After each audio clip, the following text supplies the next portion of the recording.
Saya satu pelatih yang mengatakan jangankan STY, Mourinho yang datang dengan kondisi sekarang tidak akan merubah prestasi tim nasional.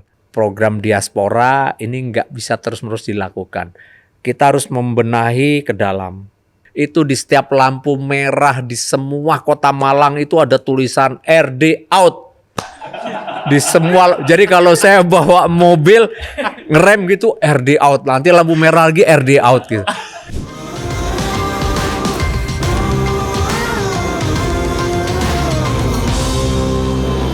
Sebagai pecinta sepak bola Indonesia dan juga tentunya klub-klub lokal yang ada di Indonesia, saya bersyukur banget karena pada saat itu di saat saya masih duduk di bangku SD, kelas 4 atau kelas 5, saya lupa jelasnya. Tapi saya bisa katakan apabila cinta pertama saya dengan klub lokal Indonesia itu adalah PSMS Medan. Dari itu, saya ngikutin terus tuh PSMS, saya pada akhirnya PSMS berjumpa dengan Sriwijaya FC di final Liga Jarum tahun 2007. Dan PSMS kalah, ada 2 gol yang menjadi penentu dari Sriwijaya bisa mendapatkan gelar juara. Ada gol dari Kit Kayamba Gams dan juga Zarahan Kelangar dan selebrasinya usai sudah. Tapi yang menjadi perhatian saya pada saat itu bukan hanya sekedar pemain-pemain dari Sriwijaya, melainkan juga siapa di balik kesuksesan Sriwijaya saat itu. Dan dia adalah Coach Rahmat Darmawan. Bisa saya katakan bahwa Indonesia itu punya Pep Guardiola. Dan Pep Guardiola Indonesia itu pada saat itu dan mungkin sampai saat ini adalah Coach Rahmat Darmawan. Dan sekarang saya punya kesempatan untuk bisa ngobrol bersama dengan Coach Rahmat Darmawan di Sapa Suara Atlet dan Pakar. Coach Rahmat Darmawan, apa kabar? Alhamdulillah kabar baik. Wah, luar biasa. Saya starstruck ini Coach sebetulnya. Ketemu sama Coach Rahmat Darmawan. Oke Coach, sebelum kita ngobrol panjang Coach, karena kelihatannya durasinya kalau ngobrol sama Coach Rahmat Darmawan harus 2 jam. Kita nyanyi dulu boleh kali Coach ya? Jadi biar relax gitu Coach. Boleh. Apa tuh? Lagu yang Coach Rahmat Darmawan suka dan sering dengerin. Cinta Banyak. yang tulus di dalam hatiku. Iya benar. Itu lagu itu memang sangat berkesan karena jujur lagu itu sering kita nyanyikan bareng anak-anak Persipura. Ya.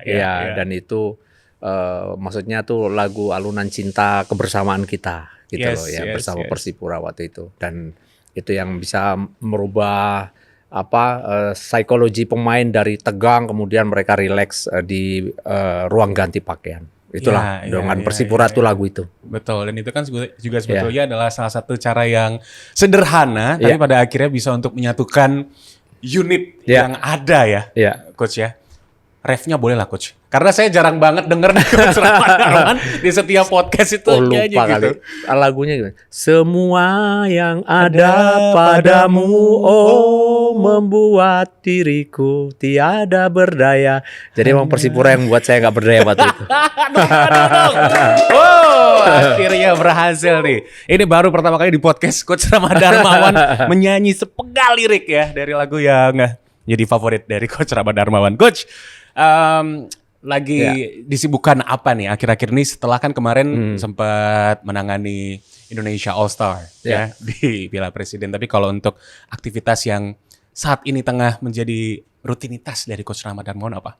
Oke, kebetulan pasca saya tidak lagi sebagai head coach di Barito waktu itu, saya memang disibukkan dengan berbagai aktivitas masih sekitar sepak bola. Yang pertama pasti fun game. Yang kedua, saya kebetulan punya cucu nih ya. Udah punya cucu, jadi saya sering banget hari-hari dengan cucu kalau lagi nggak ada kegiatan. Yang ketiga, saya mengikuti atau melaksanakan beberapa coaching dengan beberapa komunitas.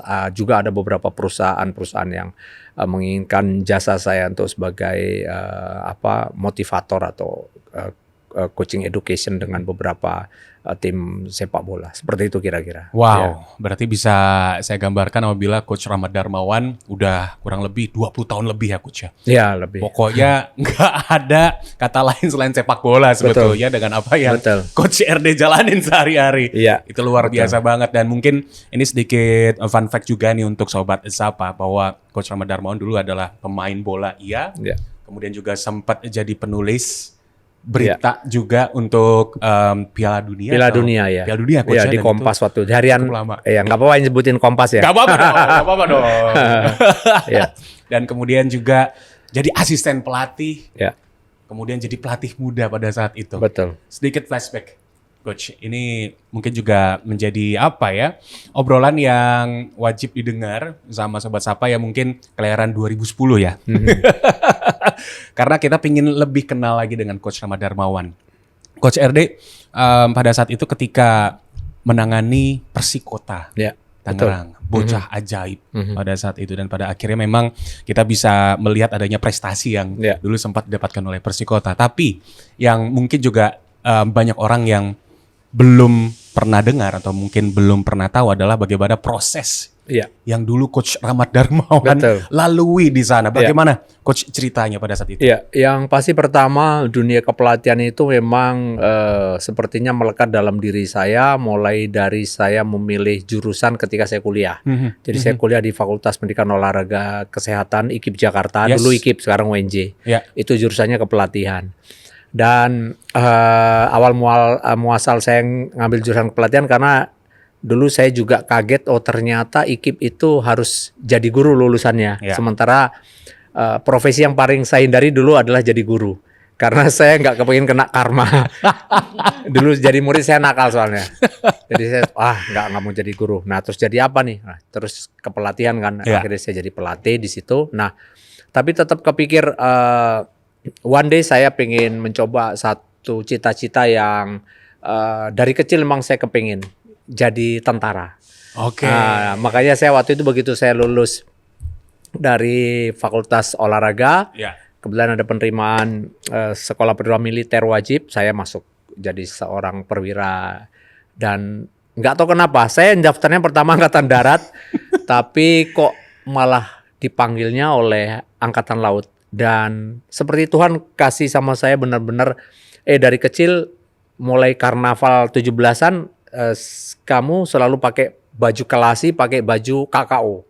Dan saya dikasih kok bisa pas gitu dengan saya masuk Korps Marinir. Dan itu dulu KKO kan, Korps Marinir. Jadi saya akhirnya jadi seorang perwira militer dan saya bisa meneruskan karir sebagai pemain dan masih main di timnas waktu itu sampai saya sempat bermain untuk tim di Malaysia sebagai prajurit waktu itu. Dan kemudian juga saya akhirnya setelah saya cedera dan saya pensiun, saya menjadi pelatih. Dan kepelatihan saya yang pertama kali memang pertama bersama tim Galakarya Bank Indonesia. Saya menjadi asisten Om Haricong, dan itu hal yang lucu adalah ketika saya harus melatih para senior saya seperti Asari Rangkuti, Aji Rituan Mas. Padahal senior saya. Karena kenapa? Om Haricong tiba-tiba harus melatih Persiraja Banda Aceh dan saya harus ditinggal di situ dan saya yang melatih mereka. Tapi disitulah saya di challenge untuk gimana ya bisa menghandle para senior yang notabene mereka secara pengalaman dan usia di atas saya. Nah tapi karena saya terus coba melakukan dengan apa yang saya bisa karena bekal dari kuliah saya. Nah, saya akhirnya menjadi percaya diri dan lanjut kemudian sampai akhirnya saya ditunjuk menjadi asisten pelatih di Persikota selama 3 tahun. Mulai dari asisten almarhum Haji Andi Lala, kemudian asisten Coach Sultan Harhara. Nah, sampai kemudian Coach Sultan pindah ke Persikabo Bogor, saya menjadi head coach. Dan jadi head coach pun prosesnya naik turun. Pertama saya menjadi head coach hanya setengah musim, setelah itu musim berikutnya 2001 Heng Wulem masuk. Ya, Heng Wulem masuk, kemudian saya asistennya lagi. Sampai kemudian 2002 saya head coach lagi, 2003 saya head coach lagi. Kemudian disitulah proses yang menurut saya penuh dengan tekanan buat saya. Ya, sampai ternyata menjadi seorang head coach itu begitu berat beban yang harus dipikul ya. Tidak mudah ya. Tidak mudah. Beda kalau pemain tim kalah, yang nanggung ada banyak kawan-kawan yang lain. Tapi pelatih ketika dia kalah, dia akan katakan sama para pemain, ini bukan kekalahan kalian, ini kekalahan saya. Disitulah satu beban berat yang saya pikul sampai akhirnya saya harus didampingi psikolog loh. Ya, selama hampir 1 musim. Dan itu disiapkan oleh Bapak Wali Kota, Pak Tamrin waktu itu, menyiapkan psikolog khusus untuk saya. Karena proses itu memang membuat saya benar-benar stres. Dan gejalanya mirip sakit jantung sampai berapa kali ya. Oh, pernah saya jatuh, benar-benar jatuh itu di pertandingan di Lampung, di hotel. Saya pikir, ini saya kena jantung. Saya bawa ke Harapan Kita, di treadmill, di semua dicek, nggak ada masalah. Pindah lagi ke rumah sakit dekat rumah, ya di Lipo, sama tidak ada masalah dokter bilang. Jadi memang saya stres. Jadi sampai seperti itu. Yes, jadi kenapa ya Sobat Sapa saya langsung ingin membuka bagaimana perjalanan dari Coach RD ketika sebelum menangani Persikota, karena memang mungkin bisa digambarkan pada saat itu adalah turning point ya, Coach, betul. dari karir kepelatihan Coach Rama Darmawan, karena pada saat itu juga sebetulnya dimulai dari asisten, dan pada akhirnya head coach, dan kemudian juga ada prestasi juga yang didapatkan oleh Persikota. Tapi yang menarik perhatian saya sebetulnya adalah dari setiap perjalanan yang Coach Rama Darmawan lalui, selalu ada hasil-hasil dari manifestasi.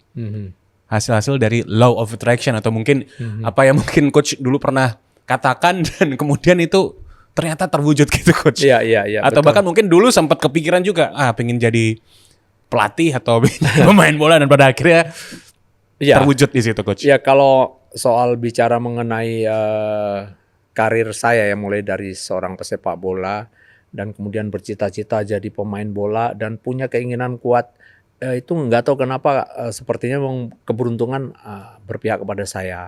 Karena kayak saya dengan Bang Patar Tamunan, Bang Asari Rangkuti. Seperti tahun 2004, saya ingat banget, saya suratin, saya itu dari Lampung, saya naik bus jauh banget, cuma mau nonton PSSI Garuda main lawan Arab Saudi di Senayan. Dan saya nonton Bang Patar, Bang Ashari, itu 2004 akhir. 2005 saya langsung main bareng Bang Patar, Bang Ashari satu tim di Persija. Jadi kayak mimpi. Jadi cepat sekali ya saya bisa mencapai posisi ada di situasi seperti ini gitu loh. Nah, itu hal yang menurut saya kemudian memotivasi saya untuk bisa berkarir dengan lebih baik lagi, dan ya saya bersyukur proses itu bisa berjalan dengan baik, dan saya juga beruntung. Saya mungkin di tim nasional saya mengalami posisi sebagai pemain inti itu justru pada tahun 93. Dulu saya banyak main cadangan. Kecuali under 23 saya inti. Tapi pada saat 89 SEA Games, PPD, kemudian di tahun 90 harusnya saya masuk tim yang juara itu. Tiba-tiba saya harus masuk pendidikan militer. Absen 1 tahun. 92, nah di situ mulai saya inti. Menjadi pemain nasional. Jadi sebenarnya nggak lama saya jadi inti pemain nasional itu 92, 93, 94. Dan di situ saya merasakan satu proses bagaimana transformasi posisi yang saya lakukan. Mulai dari main striker, sulit ngalahin Ricky Yakob kan.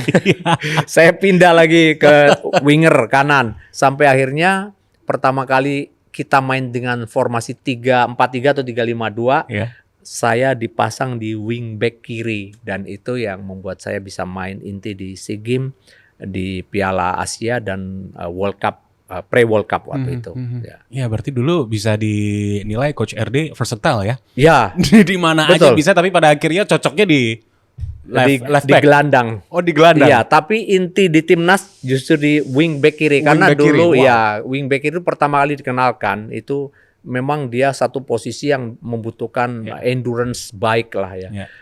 Jujur dulu karena saya dari mulai kuliah itu hari-hari makanan saya itu semua cabang olahraga, atletik, renang, belum lagi bela diri, semua saya ikuti gitu. Jadi fisik saya sangat terlatih. Jadi kalau ada latihan tes Cooper test, Balke test gitu, saya pasti kalau ada Ali Sunan, baru saya kalah. Kalau ada Rocky Putire saya kalah. Tapi kalau nggak ada mereka berdua pasti saya nomor 1. Tapi kalau ada Ali Sunan nomor 1, Rocky Putire nomor 2, saya nomor 3. Wow. Ya. Jadi memang butuhkan satu energi yang ekstra di posisi wingback Iya. dengan formasi baru waktu itu. Yes, bahkan juga saya kalau main fun football ya, sebetulnya saya menghindari posisi left back atau right back karena itu capek banget. Ya, capek. Harus naik turun ya, udah berasa seperti main basket, Betul. main futsal ya Coach RD. But anyway, Coach, apa yang pada akhirnya ini menjadi korelasi atau kan biasanya kita bisa menarik garis ya dari apa yang kita lalui dan pada saat itu Coach RD kuliah iya, Ya. kemudian juga apa namanya angkatan laut juga iya, Ya. dan di sepak bola. Dari kekayaan ilmu yang pada akhirnya Coach RD dapatkan pada saat itu, Ya. apa yang akhirnya Coach bisa merasakan bahwa oh ada garis yang sama nih sebetulnya dari yang Coach RD jalanin pada saat itu. Betul. Iya. Saya bilang perjalanan hidup saya akhirnya sangat linier dengan apa yang kemudian saya lakukan. Karena ketika dengan Persikota saya melalui satu fase yang saya butuh pendekatan dengan berbeda sampai disiapkan psikolog. Kemudian 2004 itulah puncak full karir saya bersama Persikota. Memang Persikota nggak juara, tapi dengan tim yang baru promosi terus juara Liga 2, juara Liga 1 dan itu tahun ketiga kita ada di posisi 6 besar itu bukan sesuatu yang jelek. Betul. Dan akhirnya saya punya satu tekad karena memang Persikota ini juga sama dulu banyak. Kalau sekarang kan netizen, kalau dulu supporter masih pakai manual kan. Dia kalau pengen prestasi yang baik ya pakai banner, demo, minta juara gitu loh. Karena setelah juara Liga 2, juara Liga 1, kenapa kok divisi utama nggak juara? Juara gitu. Nah akhirnya mereka menginginkan juara, tapi saya hanya dapat papan atas saja waktu itu. Terus akhirnya saya mencoba untuk membuktikan diri untuk saya hijrah. Untuk melatih di luar. Dan waktu itu kesempatan datang untuk saya melatih Persipura. Dan jadi saya bisa merasakan pertama kali saya harus melatih justru di luar Tangerang itu di satu provinsi yang terjauh. Merantau tapi langsung yang jauh ya. Dan itu akhirnya membuka pikiran, mata saya, hati saya untuk belajar bagaimana menghandle sebuah tim sepak bola dengan segala dinamika yang luar biasa saya dapatkan berbeda dibandingkan dengan di Persikota. Karena ada banyak momen saya ketemu hal-hal yang mungkin di luar kebiasaan yang biasa saya lihat gitu. Jadi proses itu yang akhirnya justru membuat saya semakin yakin, semakin kaya ya dengan beberapa pengetahuan-pengetahuan yang saya dapatkan di lapangan ya. Akhirnya saya bisa yang dulu pendidikan militer benar-benar terasa, oh inilah sekarang nih saya merasa ini sangat penting banget ternyata menghadapi situasi dan kondisi yang seperti ini. Lalu bagaimana ketika saya diajarkan tentang psikologi kepelatihan di bangku kuliah, oh ini ternyata yang harus saya lakukan. Dan itu saya bisa, maaf ya, saya tidak sombong tapi saya bisa implementasikan dengan sangat luas di Persipura pertama kali tim itu. Nah karena proses itu panjang, 3 bulan pertama itu sama kayak aduh hopeless saya, hopeless nih gitu. Tapi proses itu terus muncul lagi. Oh, ada bisa. culture shock berarti Coach pada saat itu. Pasti ya karena itu yang tadi ada beberapa betul situasi yang berbeda yang nggak pernah saya temuin sebelumnya dengan klub Persikota gitu. Dan tapi setelah kita mulai pelan-pelan tahu bagaimana menghandle mereka, bagaimana cara beradaptasi dengan cepat dengan mereka, dan akhirnya saya tahu bahwa sebetulnya anak-anak Indonesia Timur, anak-anak Papua itu satu personality yang luar biasa, punya tanggung jawab.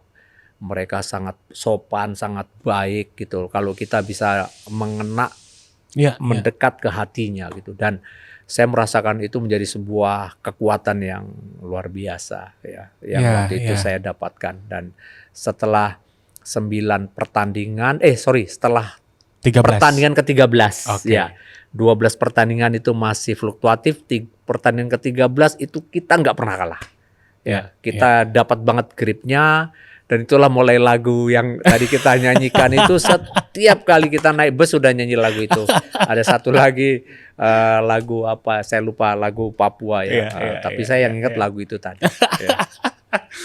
Ini yang sebetulnya memang saya bisa katakan ya Sobat Sapa sangat mahal ya ketika kita melalui banyak hal dan itu ternyata memang pada kenyataannya itu akan menjadi bekal. Ya. Dan bekal-bekal yang pada saat itu mungkin di tahun 90 Coach RD miliki bisa terimplementasikan Betul. di saat proses Coach RD menjadi pelatih. Ya. Mungkin pada saat itu saya masih belum mengenal Coach RD ya di saat Coach RD menangani Persipura Jayapura. Tapi ketika saya coba untuk baca-baca lagi, ternyata memang di saat Coach Rahmat Darmawan menangani Persipura Jayapura yang pada tahun tersebut sebetulnya tidak menargetkan juara. Betul.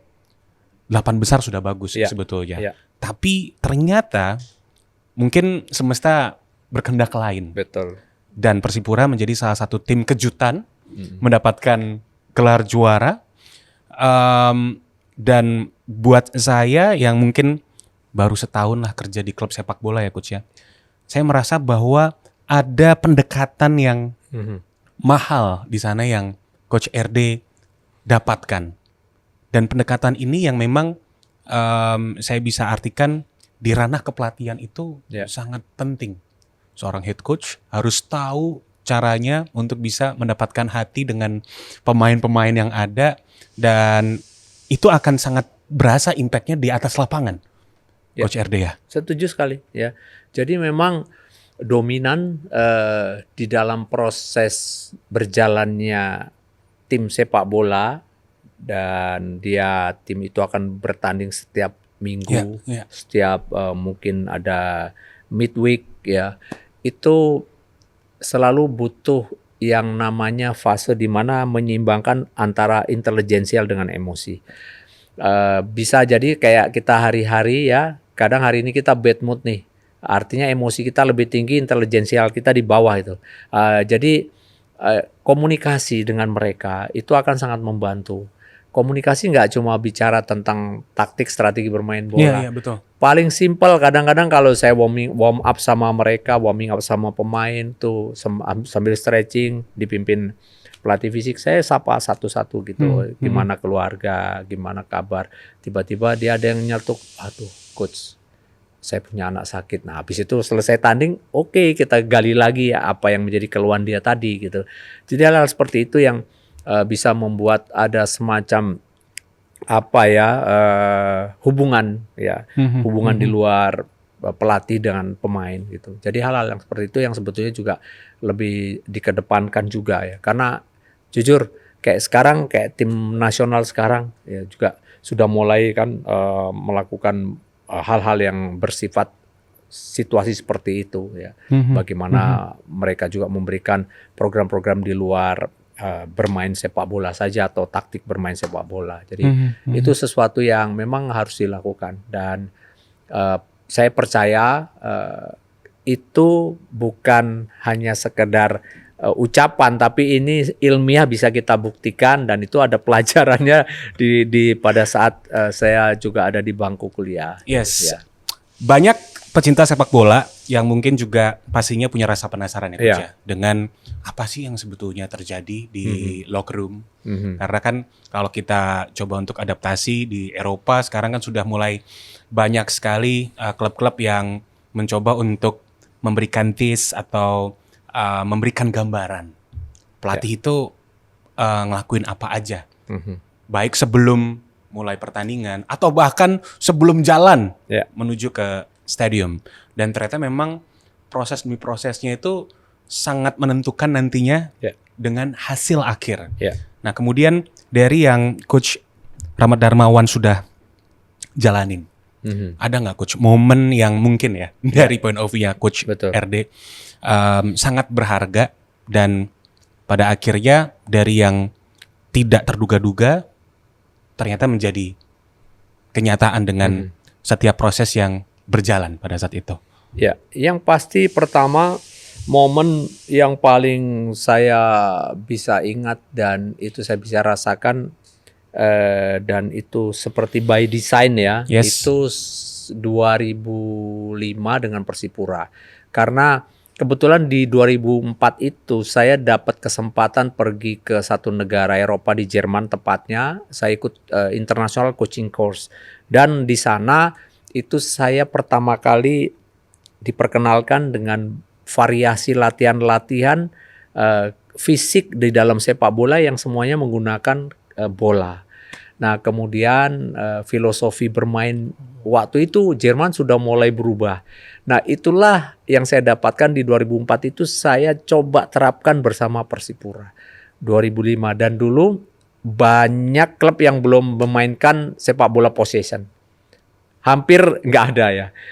Mereka situasional lah ya. Mungkin ada beberapa 1-2 yang sudah melakukan, tapi secara intens enggak. Tapi itu terus yang saya kenalkan, possession play kepada tim Persipura. Mungkin kalau masih bisa ngelihat videonya kita final lawan Persia, bagaimana kita ada satu momen sampai 1 menit lebih kita menguasai bola tanpa bisa direbut lawan, itu ada momen itu ada. Dan kemudian sama lanjut di 2007 bersama Sriwijaya FC, momen yang tadi disebutkan, kita bisa dapat double winner dari Copa Juara, terus ketemu lagi di lawan PSMS, main di stadion yang sekarang Jalak Harupat. Betul. Ya, itu partai usiran ya, dan itu menurut saya juga momen yang luar biasa. Yang terakhir adalah ketika saya juga mendapatkan beberapa momen yang indah lah. Ada banyak semua momen indah, nggak harus menjadi juara, tapi bagaimana proses membangun tim yang begitu susah, termasuk ketika saya megang Arema. Itu juga ada challenge tersendiri ya, Coach? Wah, luar biasa. Kita di pre-season kalah di Piala Gubernur, itu di setiap lampu merah di semua kota Malang itu ada tulisan RD out. Di semua, jadi kalau saya bawa mobil ngerem gitu RD out, nanti lampu merah lagi RD out gitu. Jadi mereka menuntut kita menang. Ya, sementara Piala Gubernur waktu itu sebetulnya ajang pre-season yang saya sebetulnya menolak tadinya, karena tim belum siap gitu loh, masih latihan banyak strength training di situ, belum fase untuk kita uji coba, tapi dipaksa karena memang masyarakat menginginkan cepat ada pertandingan gitu waktu itu. Nah, akhirnya kita kalah di final, di demo habis-habisan, tapi akhirnya dengan komunikasi yang bisa kita gali bersama mereka gitu ya, saya jelaskan mengenai proses membangun tim, Aremania bisa menerima itu dan terus lanjut. Tapi akhirnya ya nggak jelek hasilnya, kita runner up. Betul. Ya runner up kita waktu 2012 ya. Waktu itu Persipura lagi hot-hotnya banget ya, Coach? Persipura ya nomor 1, kita nomor 2. Ya. Itu Persipura memang tim yang waktu itu luar biasa juga, dan kita juga tim yang waktu itu harusnya finalnya ada di Stadion Gajayana waktu itu, penonton Persipura Arema. Tapi itulah proses saya dengan Aremania, dengan banyak supporter yang lain, selalu ada komunikasi yang oke, buat saya nggak ada masalah ya. Dan itu saya rasakan semua hujatan, semua apapun yang saya pernah rasakan itu ya, saya merasa beruntung yang saya pernah ikut pendidikan militer. Jadi kalau cuma kata-kata biasa, orang dipukulin aja sering. Iya, kalau pendidikan tuh, salah, hajar, dipukul, biasa, apalagi cuma kata-kata. Iya. Wow, amazing, Coach. Aduh, lalu Coach, ini kalau seandainya kita mau bicara ya untuk kondisi atau ya situasi yang saat ini tengah ada di sepak bola kita. Karena pastinya kalau mau ngobrol lebih detail lagi terkait dengan experience dari Coach Rahmat Darmawan, kita bisa 1 kali 24 jam nih Sobat Sapa ya, karena panjang sekali pastinya, banyak sekali cerita dari Coach RD.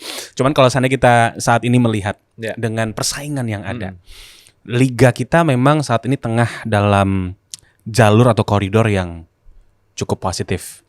Betul. Mulai ada peningkatan. Setuju. Pastinya banyak sekali perubahan yang Coach RD lihat ya, dan tentunya ini kita harapkan ke arah yang lebih baik. Tapi yang menarik dari perhatian saya adalah bagaimana bukan hanya sekedar persaingan di pemain saja, tapi juga pelatih. Karena rata-rata untuk saat ini di Liga 1 Betul. pelatih semuanya didominasi oleh pelatih asing, Coach. Ini Ya. juga pastinya sudah tidak asing lah dengan apa yang Coach RD alami dan Coach RD lihat. Apa sih yang sebetulnya ini menjadi kendala dari pertumbuhan yang ada di era sekarang ini untuk pelatih-pelatih lokal kita, Coach RD?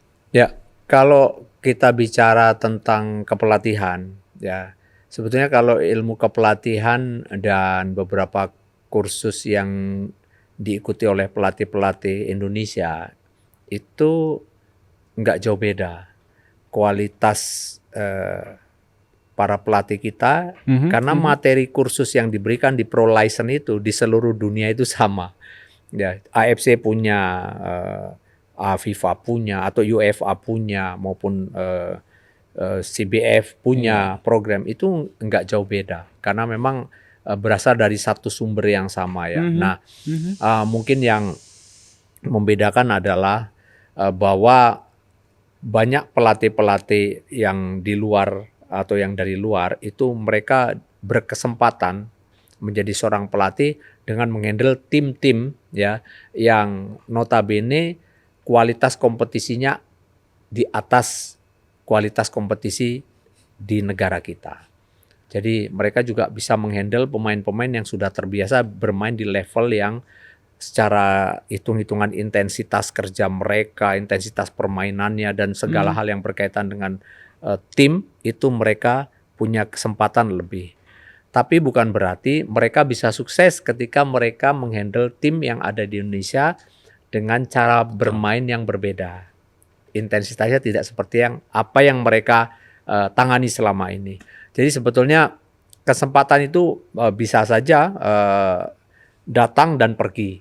Tapi sebagai seorang pelatih lokal, saya selalu memacu diri saya sendiri ya untuk mungkin hari ini kamu belum mendapatkan satu kesempatan seperti apa yang pernah kamu dapatkan sebelumnya.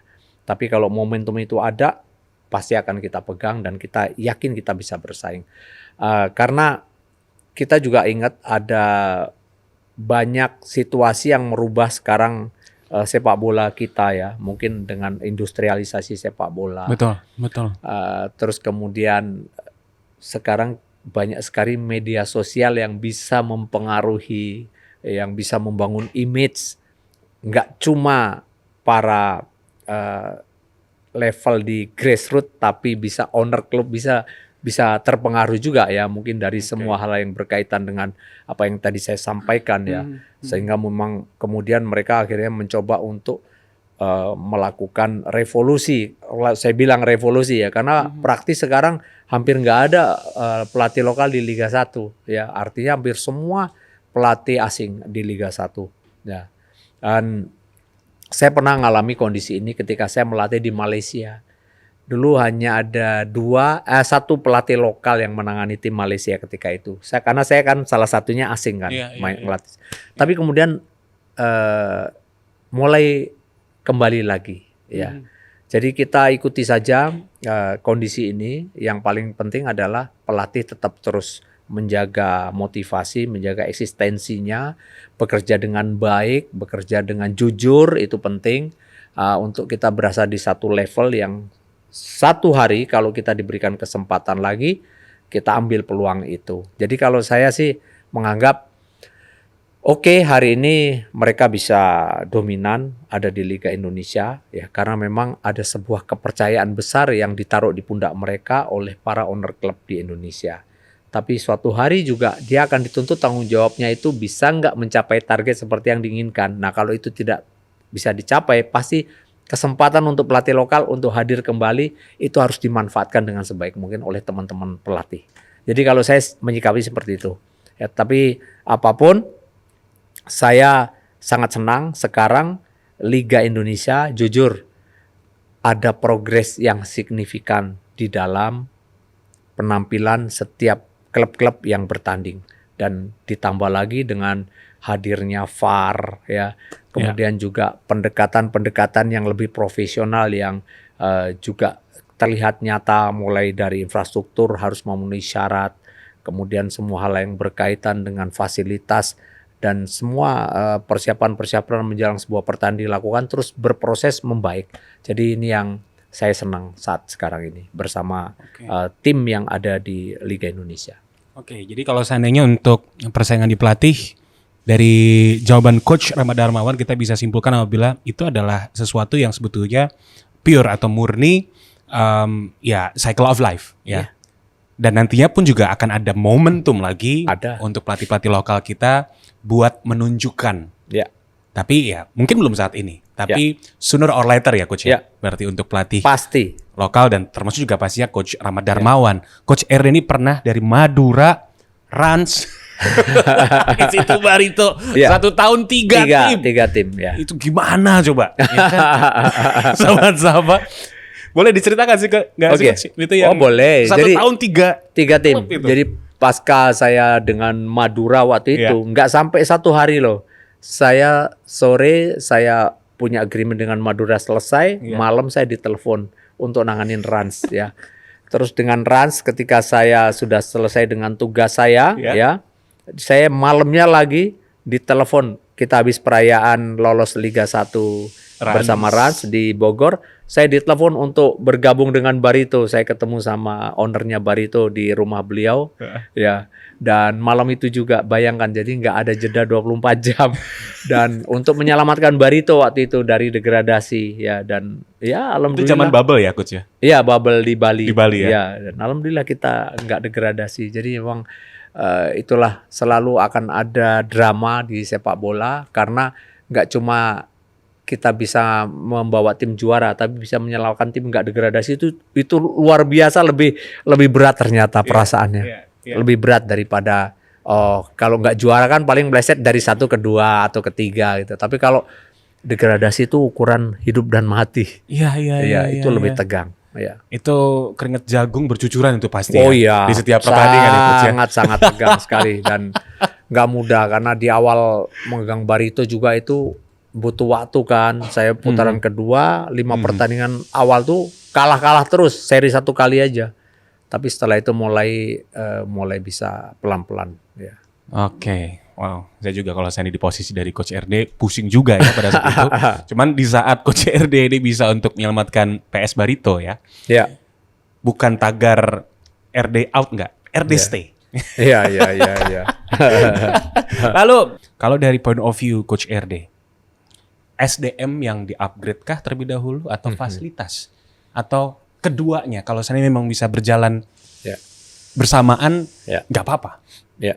Bagaimana Coach? Baik, jadi kalau sekarang kita bicara mengenai sepak bola di satu negara, itu pasti ukurannya tim nasional. Ya, ukurannya selalu akan dibilang negara ini maju atau enggak tim nasionalnya seperti apa, kan itu ya. Karena ranking FIFA pun itu dihitung karena prestasi tim nasional kan, bukan karena youth development, bukan. Nah, oleh karena itu program akselerasi yang sekarang suka tidak suka dibuat oleh federasi, oleh PSSI ya, itu pasti akan membantu proses akselerasi kita menuju negara yang ranking FIFA-nya otomatis terdongkrak naik ya. Dan saya berharap malah tadinya bisa 2 digit jangan 3 digit. Kalau sekarang kan 118 ya. Nah, jadi saya pengennya berharap mudah-mudahan bisa 90 atau berapa. Karena kenapa? Itu nanti akan membantu sekali para pemain-pemain asal Indonesia menjadi perhatian khusus ketika masuk ke wilayah Eropa. Nah, kalau sekarang kan masih dipandang sebelah mata, lu masih 100 sekian. Ini yang pertama. Kemudian yang kedua, memang ini tidak bisa terus-menerus. Ya, program diaspora ini nggak bisa terus-menerus dilakukan. Kita harus membenahi ke dalam. Pembenahannya apa? Yaitu harus kita fokus kepada youth development. Youth development itu apa saja sih elemennya? Menurut saya yang pertama ya penyiapan sumber daya manusia, kepelatihan, coaching education. Ini penting ya. Karena kenapa?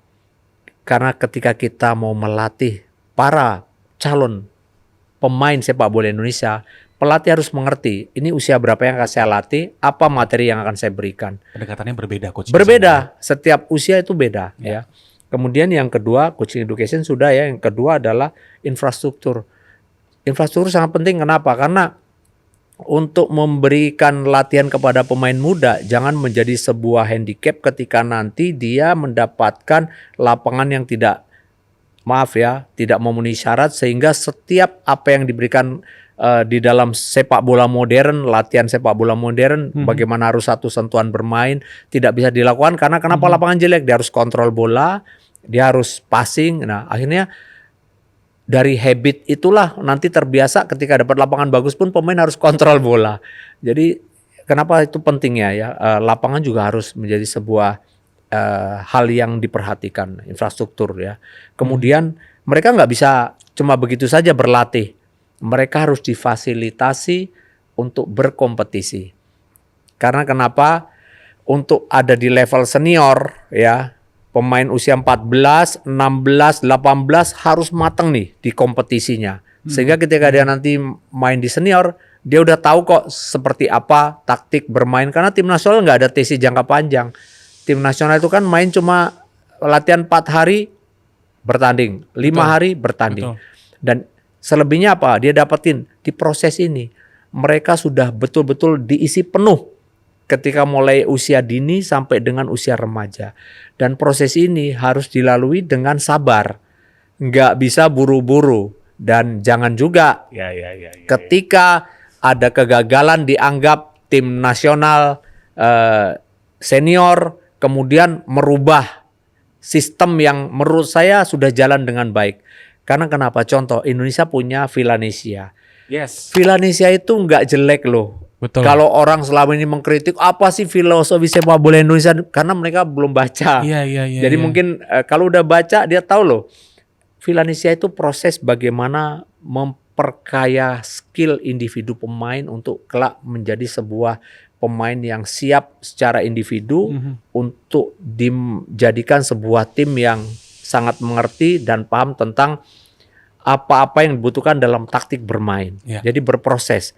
Nah, jadi apanya yang jelek? Menurut saya nggak ada yang jelek. Nah, tapi jangan juga terus kemudian ini dijudge, ini sesuatu yang salah ketika tim nasional senior kalah. Ini belum sampai sana. Karena ini baru nih, ini baru banget ini loh. Villanesia ini baru beberapa tahun terakhir gitu loh. Ini sabar. Nah, ini maksud saya kita nih harus sabar kalau mau nunggu proses ini. Nah, kalau yang mau buru-buru proses apa? Itulah proses diaspora. Kita menuju akselerasi untuk menguatkan tim nasional kita supaya kenapa? Supaya nanti pemain generasi muda ini terbantu dengan proses yang sudah dijalankan dengan proses akselerasi timnas tadi. Ketika mereka bisa siap dengan segala hal yang berkaitan dengan skill dan kemampuan bermain sepak bola, nah difasilitasi dengan tim nasional yang baik, yang mereka bisa bisa bermain di negara-negara lain yang punya kualitas lebih bagus. Karena kenapa? Karena ranking FIFA kita sudah 2 digit. Kita sudah siap untuk bermain di sana. Jadi betul. semua ini harus dipandang secara positif. Jadi jangan kita pilah-pilah, wah ini salah, enggak. Kalau saya selalu mencoba untuk mengambil sesuatu yang positif. Apakah program diaspora salah? Enggak. Saya ketika STY pertama kali mau melatih ke Indonesia, saya satu pelatih yang mengatakan jangankan STY, Mourinho yang datang dengan kondisi sekarang tidak akan merubah prestasi tim nasional. Dan itu sudah dibuktikan loh. STY 2 tahun nggak bisa buat apa-apa dengan kualitas yang kita punya. Tapi STY begitu mulai terlihat. Kenapa? Setelah ada pemain diaspora dimasukkan, pemain-pemain yang lain dimasukkan. Karena memang kenapa? Akhirnya kualitasnya kan beda. Nah, jadi dia bisa mengupgrade kemampuannya juga. Jadi itu yang saya maksudkan. Jadi jangan salahkan apa yang dilakukan, tapi kita berpikir positif terhadap proses yang sekarang ini lagi terjadi. Jadi yang nomor satu adalah youth development itu sesuatu keharusan, tapi harus sabar. Jangan belum apa-apa nanti di-cut ganti program lagi. Itu yang saya maksudkan. Sabar. Betul. Butuh waktu ya. Karena itu nggak cuma hanya sekedar 1 tahun, 2 tahun. Oh iya. Sebetulnya kan kalau untuk kita mau berbicara tolak ukur usia sepak bola di Indonesia itu paling tidak blueprint itu untuk 3 tahun. Itu baru kita kurang 3 tahun. 3 tahun malah kurang ya coach ya? Masih kurang, betul. Berarti berapa coach propernya? Loh, kita bicara ya Jepang ya. Saya main ikut PPD tahun 89 kita kalah 4-1. Jepang waktu itu boleh dibilang lagi studi banding tentang bagaimana membangun sepak bola liga profesional ya, dan mereka mereka membangun itu. Tapi kemudian Jepang mulai masuk World Cup tahun berapa ya? Ya, perjalanan panjang. Panjang kan? Panjang, betul. Bisa 10 sampai 15 tahun, ini yang saya maksudkan. Jadi kita baru mulai juga kerja 4 tahun udah bilang gagal. Iya. Ini yang saya maksudkan. Ini nggak bisa seperti ini gitu. Kita harus sabar sama. Kita mungkin kebiasaan instan dari dulu ya. Jadi semuanya nggak perlu. Dia maunya cuma ketika saya megang, saya menjabat sebagai Pak Gubernur, saya harus menjadi juara nih tim saya. Nah itu yang menurut saya salah. Kita harus berproses karena sekarang membangun karakter anak-anak muda di setiap daerah untuk menjadi orang yang kelak siap secara mentalitas dan menggemari olahraga, ini bagian proses yang berhasil juga karena betul. Dengan di tengah kondisi sekarang sulit sekali untuk mengajak mereka berolahraga, sulit sekali mengajak mereka bermain sepak bola, itu program yang menurut saya akan bisa menjadi program yang sangat baik untuk setiap kepala daerah peduli terhadap olahraga khususnya sepak bola. Ya. Mungkin sedikit saya koreksi nih ya. Jadi yang tadi saya sempat katakan, Coach, apabila 3 tahun ini sebetulnya adalah mimpi kecil dan itu pastinya akan bertambah kan, Coach ya. Karena yang saya alami adalah ketika misalkan saya melihat di klub, ya, klub di Indonesia somehow kita nggak pernah tahu tiba-tiba jadwal berubah. Kemudian nanti di tengah jalan harus menyediakan EPA U14. Padahal kan awalnya U16, U18, U21 gitu. Dan kemudian juga regulasi. Ini yang juga pastinya kan memang perlu untuk betul-betul ada kejelasan atau konsistensi di setiap tahunnya. Sehingga yang saya alami pada saat itu adalah yang mungkin saya pikirkan adalah ketika di level owner mereka ingin bahwa kita harus 5 tahun atau 10 tahun begitu. Tolong disiapkan sekarang strateginya untuk menuju ke sana. Kemudian di situ saya bertolak belakang. Saya merasa bahwa sebentar, jangan 10 tahun dulu karena kita juga butuh semuanya bisa terintegrasi. Dan targetnya mungkin kalau seandainya kita mau short term 3 tahun dulu. Tapi kan kembali lagi ya, kadang kan memang dari atas maunya apa sih sebetulnya? Gitu. Mau juara kah? Atau mau ada another business yang mau di-create seperti itu. Sehingga kalau saya melihat di kondisi sepak bola saat ini, prestasinya memang terlihat dari tim nasional. Tapi kan memang yang saat ini mungkin kalau dari point of view saya, Coach, yang saya tunggu itu adalah yang lain-lainnya nih. Gitu. Karena timnas kita saat ini kita menuju ke 2 digit secara ranking. Tapi kita juga perlu bahwa ada investasi yang mungkin jumlahnya tidak sedikit, tapi ini bisa berarti besar di saat grassroots juga bisa berjalan bebarengan. Dan kemudian juga yang tadi Coach sampaikan, youth development itu sangat penting sekali. Karena kita akan melihat regenerasi bukan hanya sekedar 5 tahun, 10 tahun, tapi kita bisa tahu Jepangnya 100 tahun menuju juara Piala Dunia kan, Coach. Dan sementara untuk Indonesia itu yang memang saat ini kita ada di proses ke sana. Jadi memang sekali lagi proses tengah berjalan sekarang, dan kita lihat ya sekarang hasil dari proses yang sebetulnya belum sempurna itu sudah bisa kita lihat ya. Dari tim nasional 17 kita yang lolos ke World Cup. Itu proses yang belum sempurna. Kenapa saya katakan? Karena pemain-pemain ini adalah pemain cikal bakal yang tadinya ikut beberapa liga-liga yang digelar bukan oleh federasi juga ya. Liga-liga yang digelar oleh beberapa kawan-kawan, mulai ada liga top score, Liga Kompas gitu kan. Lalu juga masuknya EPA pertama dikenalkan, kemudian ada beberapa kegiatan Suratin Cup yang dulu 19 ke bawah sekarang usianya dikecilkan lagi. Jadi proses ini berjalan, dan lihat belum sempurna saja mereka sudah lumayan gitu loh. Ada perbedaan yang signifikan dari prestasi sebelumnya dengan sekarang. Nah, artinya kenapa? Jadi sebetulnya kalau kita mau sabar, kalau kita mau fokus ya, dengan terus kita bekerja, itu akan sampai kok gitu loh. Jadi semuanya itu pasti ada batasannya. Ya, ada endingnya lah kalau kita tuh akan melakukan dengan baik. Jadi yang paling penting sabar. Ya, itu yang memang nggak banyak Itu bisa mahal ya, Coach, dimiliki. ya? Itu yang mahal itu. Makanya sabar itu memang susah sekali ya. Ada banyak sabar, tapi ada kawan saya namanya sabar pasar ibu. Yes, sabar itu mahal sekali, dan tapi ini juga untuk pecinta sepak Indonesia bahwa dengan segala situasi yang ada, walaupun mungkin kita melihatnya wah ini negatif nih, tapi kita perlu untuk mempositifkan yang negatif karena ujung-ujungnya pun nanti kita akan ke sana. Ya. Selama proses dari yang berjalan ini bisa berjalan dengan baik, karena di sepak bola kan butuh konsistensi. Ya. Kemudian juga penggabungan antara konsisten, culture, komitmen, dan komunikasi ini juga harus terus berjalan berkesinambungan ya, Ya. Coach RD. Nah, untuk yang baru-baru ini berjalan, Coach RD. Kemarin kita baru aja menikmati Piala Presiden Oh ya. 2025 dan Coach RD terpilih untuk menjadi pelatih di sana, Coach. Untuk menangani Indonesia All Star.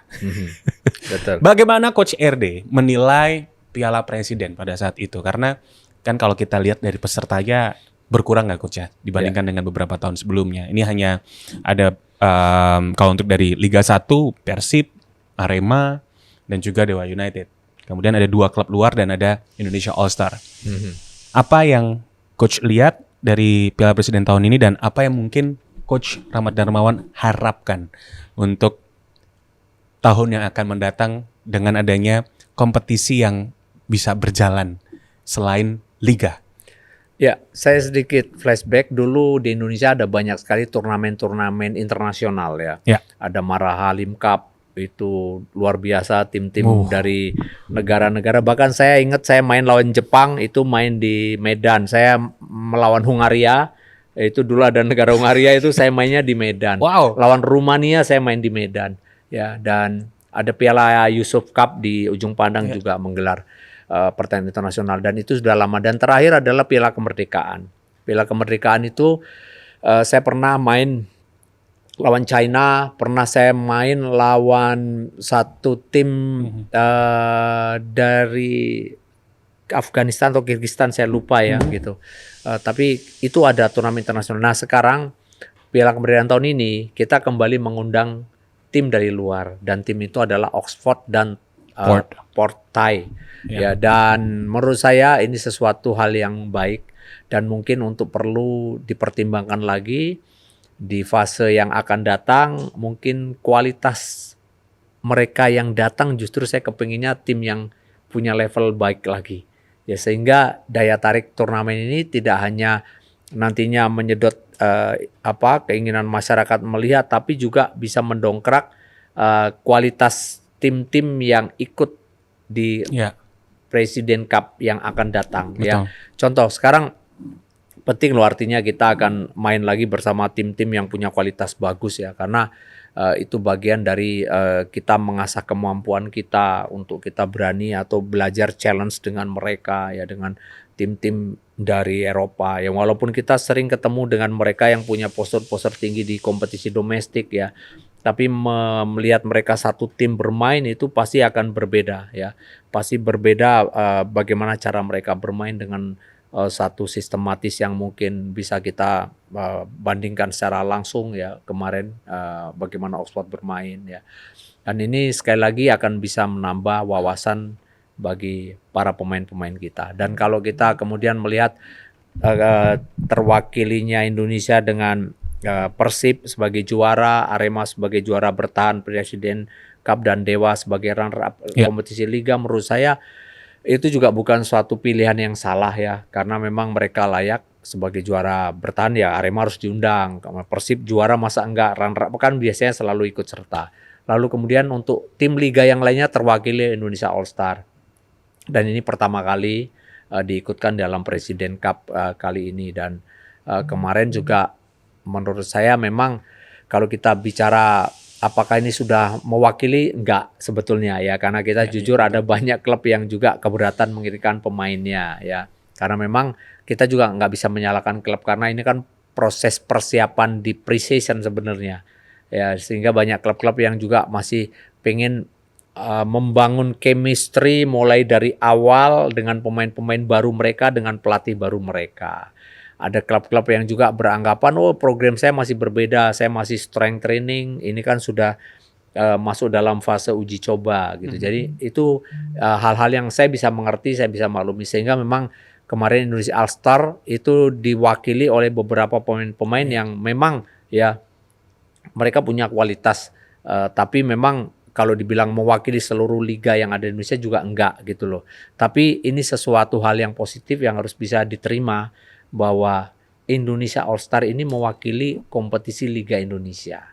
Dan mau tidak mau mereka harus mau menunjukkan eksistensinya sebagai pemain yang terpilih oleh para pemirsa untuk mewakili mereka di satu event yang ketemu dengan tim-tim yang sudah mapan, yang sudah sangat siap sebelumnya. Jadi ini sesuatu yang baru, dan saya sih mengapresiasi hal ini, dan mungkin perlu di musim yang akan datang atau di next, mungkin bahkan juga perlu dipertimbangkan bahwa juga tidak hanya mengakomodir ya pemain-pemain bintang dari lokal player saja, tapi juga bisa dikolaborasi dengan pemain-pemain asing yang memang mungkin disertakan, tapi mungkin juga jumlahnya juga harus ada pembatasan supaya kita juga bisa lebih memberikan kesempatan kepada pemain-pemain kita. Yes, sedikit bisa untuk dideskripsikan Coach Rahmat Darmawan waktu kemarin ketemu sama pemain-pemain Indonesia All Star. Jadi apa yang mungkin Coach RD lakukan pada saat itu untuk menjahit chemistry yang memang kan secara waktu kan itu sebetulnya cepet banget kan Coach. Tapi apakah memang Coach RD lebih ke santai, enjoy the moment, tapi ini juga bisa menjadi persiapan untuk ke liga. Jadi pesan-pesan apa yang mungkin pada saat itu juga Coach sampaikan ke mereka? Oke, saya ingat sekali kebetulan kita persiapannya tuh hampir 6 hari lah ya, 6 hari. Tapi datangnya kan ada yang H-3, ada yang H-2 gitu kan. Tapi dari awal saya sampaikan bahwa kalian datang ke sini jangan dibuat sia-sia. Kamu harus memberikan satu arti untuk performan kamu, tidak hanya di Piala Presiden, tapi performa kamu dipersiapkan untuk menuju kompetisi bersama klub kamu yang baru atau klub kamu yang lama. Karena ini penting. Nah, caranya apa? Caranya setiap kesempatan latihan maksimalkan dengan kamu kerja semaksimal mungkin. Karena penting untuk pemain mendapatkan intensitas yang tinggi di dalam proses menuju kompetisi akan dimulai di masa persiapan itu. Itu yang saya katakan. Kemudian yang kedua, kamu ini terpilih mewakili ya para pemilih atau voters ya, sehingga kamu punya tanggung jawab yang besar untuk menunjukkan performa kamu harus maksimal. Jangan kamu main asal-asalan, karena nanti akan menjadi cemoohan, akan menjadi hal yang kurang baik karena Anda semua dipilih di sini oleh para voters, oleh para netizen, oleh orang yang suka bola, yang penggemar sepak bola Indonesia. Kemudian yang berikutnya saya sampaikan juga kepada mereka, untuk mencapai satu level permainan yang optimal, kamu harus bermain dengan rileks, dengan kamu bisa mengeluarkan kemampuan kamu. Nikmati semua sesi latihan dan pertandingan dengan rileks, dengan enjoy. Maka kamu akan mendapatkan apa keinginan kamu di dalam pertandingan seperti yang nanti akan kamu inginkan. Terus tapi di satu sisi saya juga harus menyiapkan satu taktik bermain yang efisien. Karena waktunya kan singkat. Betul. Nah, kemudian karena beberapa batasan-batasan yang ada, kemudian akhirnya saya mengambil satu langkah, kira-kira tactical game plan apa yang akan saya lakukan menghadapi tim ini dan sebagainya. Dan akhirnya kemarin itu jujur kita lawan Oxford di babak pertama memang pemain kelihatan sekali kan, ya masih shaky, kelihatan ada shock itu, kaget ya, sehingga banyak dasar-dasar teknik bermain sepak bola yang biasa dia mainkan dalam latihan bagus jadi agak hilang, tapi setelah 20 menit baru dia menemukan jati diri mereka. Oh ya, gitu, udah mulai percaya diri lagi. Dan ada gol juga ya. Ya, babak kedua mulai kelihatan lagi lebih baik lagi. Jadi hal-hal seperti itulah kenapa saya katakan penting untuk kita melawan tim-tim dengan kualitas yang lebih baik lagi. Yes, dan ya tentunya memang kita harapkan agar yang tadi disampaikan oleh Coach RD nanti juga bisa untuk terimplementasikan dengan adanya Presiden Cup. Sudah baik, tapi mungkin juga kita ingin nantinya klub-klubnya mungkin ada yang jauh lebih tinggi lagi ya Coach ya. Betul. Karena kita juga bisa belajar dari mereka. Betul. Namun juga secara peserta juga mungkin bisa bertambah lagi, tapi dari klub-klub liga kita juga pastinya, karena itu experience yang cukup baik sebelum liga dimulai. Tapi satu lagi yang pastinya kalau menurut saya yang saya rindukan adalah adanya Copa Indonesia lagi kayak dulu. Betul sekali. Ya, tentu kita semua merindukan Piala Indonesia seperti dulu bisa digelar kembali sehingga akan menambah jumlah pertandingan dan juga menambah menit bermain untuk pemain-pemain yang mungkin dengan adanya regulasi pemain asing yang bertambah ini bisa diberikan kesempatan untuk main di Piala Copa. Yes. Jadi memang ya biar semuanya bisa teroptimalkan ya Coach. Ya, betul. Apalagi kalau kita bicara pemain muda. Betul. Jadi biar pemain muda juga bisa dapat minute play Ya. di ajang yang mungkin kalau dulu kita ngikutinnya Copa Indonesia, kemudian juga ada Piala Kratindeng dulu. Cuman sekarang masih belum running lagi Coach. Kita harapkan bisa berjalan ya Coach ya. Siap. Dalam waktu dekat. Nah sekarang nggak berasa nih Coach, sudah 1 jam ternyata kita ngobrol. Tapi kita mau main games Coach RD. Kita main games. Jika Coach Rahmat Darmawan menjadi pelatih, lebih nyaman pemain ini Coach Rahmat Darmawan yang pilih, kan biasanya ada klub yang udah ada pemain. Datang mungkin ya udah langsung apa namanya menjalin chemistry secara langsung. Tapi dari pengalamannya Coach RD, ada juga momen Coach RD membentuk dari satu persatu pemain-pemain direkrut begitu. Nah, Coach RD jauh lebih nyaman yang seperti apa? Tentu ya, kalau idealnya adalah ketika kita mau membangun sebuah tim, nomor satu harus ada pelatihnya dulu. Betul. Nah, kemudian pelatih memilih pemain. Karena kenapa? Karena setiap pelatih tentu punya sebuah filosofi atau pattern of play atau sebuah taktik permainan yang ada di kepalanya seperti apa sehingga dia memilih pemain-pemain yang dibutuhkan. Nah, itu idealnya seperti itu. Dan memang dulu itu banyak sekali ya klub-klub atau yang mempercayakan semua hal yang berkaitan dengan pemain itu kepada langsung ditunjuk head coach dulu baru cari pemain. Tapi dalam perjalanannya sekarang banyak juga klub-klub yang memang mereka sudah punya pemain karena memang ada beberapa durasi kontrak yang mengharuskan pemain-pemain itu bertahan, kemudian mendatangkan pelatih gitu. Itu ada juga ya. Jadi sebagai seorang pelatih kita harus siap dengan semua hal yang berkaitan dengan materi itu, apa yang harus dilakukan. Makanya kan sekarang tentu kita juga harus pintar dan pandai memodifikasi permainan seperti apa yang harus kita lakukan dengan tiba-tiba kita harus mendapatkan materi pemain yang seperti ini. Jadi itu yang tadi kira-kira gambaran saya sampaikan. Jadi situasinya sudah tidak sama dengan dulu ya, dan sekarang kita juga harus pintar mengakomodir apa yang ada di depan mata dan kemudian bagaimana kita beradaptasi dan kemudian mengeksekusi. Cara saya itu. Berarti memang modifikasi diri itu sangat penting sekali dengan modernisasi yang ada ya Coach ya. Termasuk juga di posisi head coach itu bisa di underline ya Sobat Sapa. Dan sekarang Coach Rahmat Darmawan saya berikan waktu untuk memilih pemain 11 pemain terbaik yang pernah Coach Rahmat Darmawan tangani. Selama kurang lebih berapa itu Coach ya? Ya 20 tahun lebih Coach Rahmat Darmawan menjadi pelatih. Mulai dari posisi penjaga gawang. Penjaga gawang ada banyak yang dengan saya, ada Ferry Rotin Sulu, Endro Kartiko, Jenry Pitoy, kemudian Kurnia Mega. Saya pilih yang paling muda deh, Kurnia Mega. Kurnia Mega. The best. Nah, sekarang formasinya mau berapa Coach? Oke, saya main dengan yang sekarang lagi ngetren atau yang modern, yang normal lah, yang 4-3-3 lah ya. 4-3-3 berarti 4 defender. 4 defender. Di belakang saya akan pilih 2 lokal ya. Siapa Ada tuh? Karis Julianto, Karis Julianto. ya, Yoi. sama Molly Lesi yang bersaing sama Jack Combo ini. Ya.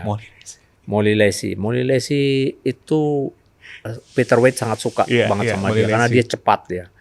Kemudian di bek kanan sama bek kiri. Kalau bek kanan sih saya pernah nanganin beberapa pemain, ada Chris Worabai, ada Ismet Sofyan, dan ada beberapa lagi. Saya milih Ismet Sofyan. Ismet Sofyan. Terus kemudian di kiri, Siapa nih coach kiri coach? Karena banyak di juga coach yang kiri bagus-bagus. banyak ya, ada Isnan Nasuha, Ali. Isnan Ali, Iya. ya. Saya Isnan Ali. Isnan Ya, Ali. Isnan Ali. Oke. Kemudian di gelandang, 3 gelandang. di gelandang itu satu yang holding, ada 2 orang, ada 2 nama yang menurut saya pernah sukses ya, itu ada Lestusen sama Ponario, tapi experience saya coba ambil Ponario. Ponario Astaman. Ponario Astaman. Ya. Kemudian di 2 midfield nomor 8 dan nomor 10-nya saya akan mengambil satu pemain yang asing ya. Yes. Gitu ya. Yes. Saya panggil Zarahan satu ya. Zarahan Keranggar. Kemudian satu pemain lagi saya ambil pemain juga yang luar biasa, Firman Utina. Tapi Iya. sebelum kita menuju ke 3 depan coach, ini Zarahan Keranggar ini memang satu nama yang kalau dulu saya inget, Iya. wah setiap Zarahan bawa bola itu benar-benar sulit banget untuk didapetin Iya, coach. betul, ya. Bagaimana dari point of view coach pada saat itu menangani Zarahan, one of the best attacking midfield pada saat itu coach? Iya, jadi Zarahan itu memang luar biasa. Saya waktu itu membajak Zarahan itu dari Persekabas Pasuruan. Masih dipercaya ya, Iya, dari Perskapas. Pasuruan. Iya. Dia main di sana, masih muda sekali umurnya, 18 menuju 19. Dan kebetulan saya kenal dengan pendeta yang sangat nurut. Zarahan ini nurut sama dia. Pemain gitu. bola juga dulu ya. Saya lewat dia untuk Zarahan ke rumah, akhirnya jalan ke rumah saya. Zarahan ke rumah saya dan saya bilang, kamu harus main ikut ini ya, apa kata pendeta, katanya. Oh iya. Akhirnya dia ikut sama saya ke sana, ke Sriwijaya FC. Jadi itu ceritanya memang ngerayunya nggak bisa langsung, harus lewat Iya. pemain ya. Pemain juga, tapi dia sudah dianggap orang yang dituakan lah, panggilannya pendeta lah gitu, kira-kira gitu. Nah terus mainlah dia untuk Sriwijaya dan memang dia pemain yang luar biasa, yang punya kualitas dan selalu membuat tim itu sangat diperhitungkan, dan dia sukses membawa tim yang dia Betul. main di sana juara ya. Betul. Sriwijaya berapa kali loh juara. Betul. Liga Indonesia ada 3 kali, Liga Indonesia dia pindah ke Persipura, dia juara 3 kali. 3 kali. Ya, dan luar biasa ya. Dan sekarang tuh kalau saya nonton Liga 1 gitu coach ya. Saya ngamatin, rindu banget pemain yang seperti Zarahan di era prime-nya dia dulu gitu. Betul ya, ya. Ada yang mirip-mirip sih sekarang saya lihat di Dewa itu ada mirip ya. iya. Messi Doro. betul. Itu dia pintar sekali memainkan ritme ya, itu. Ya, jadi ketahuan kan nanti kalau Coach RD jadi pelatih, pemain asing siapa yang mau direkrut sama Coach RD? Salah satunya Messi Doro. Nah, sekarang kita bergeser ke depan Coach RD. Oke, ke di depan ada trio maut ya, saya suka ini. Wah, ini trio macan nih jangan-jangan nih Coach ya. Ada Boas, Kayamba sama Greg Nwokolo. Wih. Ya. Boas, Itu 3.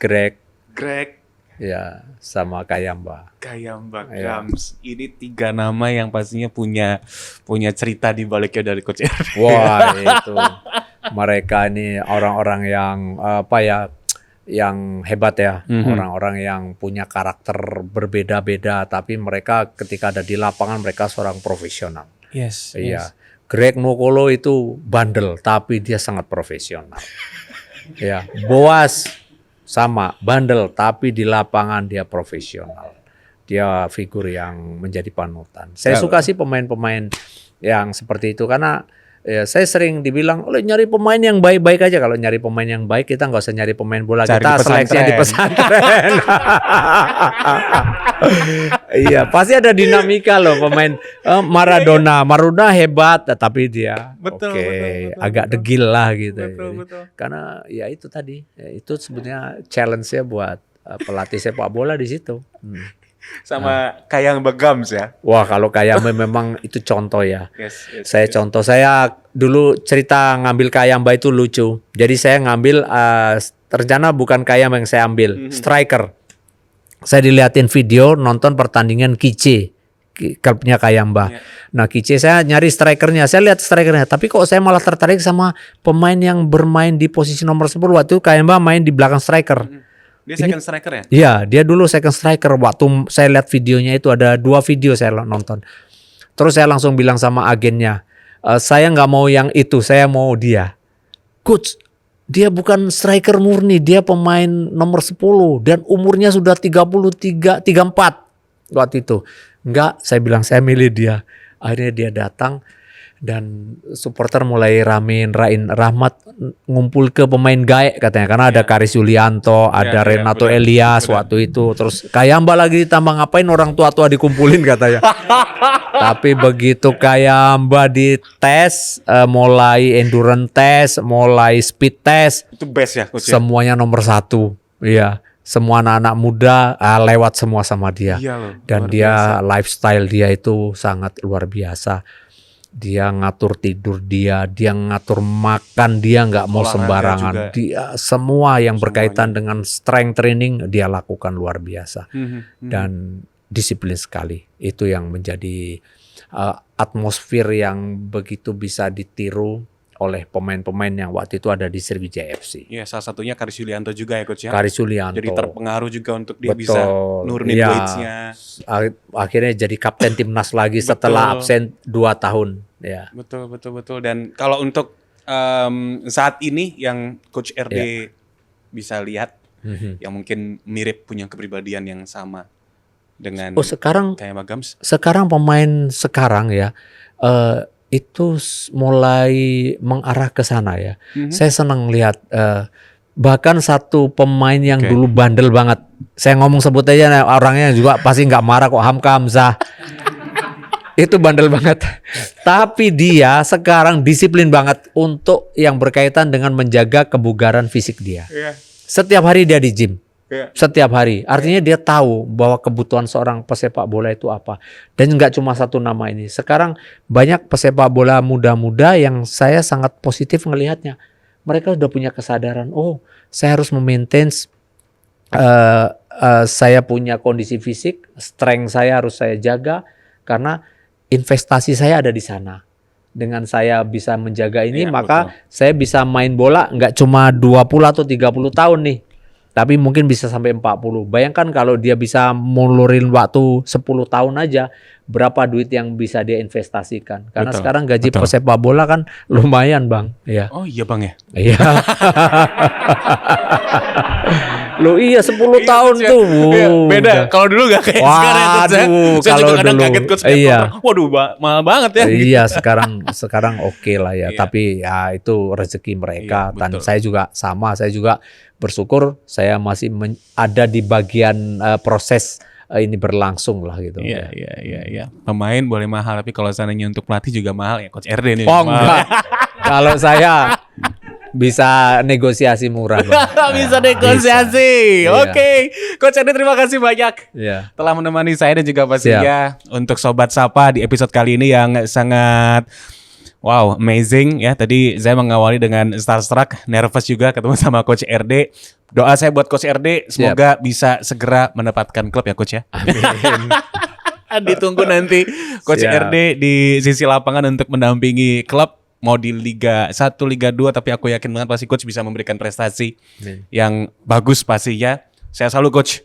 Terima kasih. Yes, dan terima kasih juga untuk Sobat Sapa udah nonton podcast yang luar biasa di episode kali ini, tentunya di Sapa.